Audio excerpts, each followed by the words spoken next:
Saudi আরবে অবস্থানরত এক বাংলাদেশি প্রবাসীর বিরুদ্ধে সামাজিক যোগাযোগ মাধ্যমে বাংলাদেশের ছাত্রনেতাদের প্রকাশ্যে হত্যার হুমকি দেওয়ার গুরুতর অভিযোগ উঠেছে। জুলকারনাইন সায়েরের এক ফেসবুক পোস্টের মাধ্যমে বিষয়টি ঢাকার সৌদি দূতাবাসের নজরে আনা হয়েছে এবং অভিযুক্তের বিরুদ্ধে দ্রুত ব্যবস্থা নেওয়ার আহ্বান জানানো হয়েছে।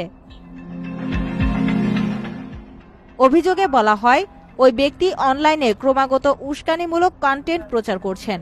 তিনি সুনির্দিষ্টভাবে ছাত্রনেতাদের নাম উল্লেখ করে হুমকি দিচ্ছেন এবং সম্প্রতি গুলিবিদ্ধ হয়ে হাসপাতালে চিকিৎসাধীন ছাত্রনেতা ওসমান হাদির মতো পরিণতির হুঁশিয়ারি দিচ্ছেন।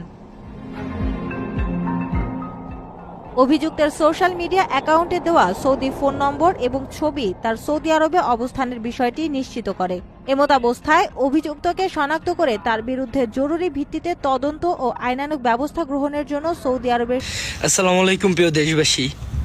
সৌদি আরবের আল জিনজিরার সাংবাদিক জুলকারনাইন আমাকে গত 2 দিন থেকে হুমকি দিতে আছে, আমাকে গুম করে ফেলাইবো এমন কিছু বলছে। আমি এটা মনে করছি যে হয়তো সে ফোনের মাধ্যমেই এইসব বলে।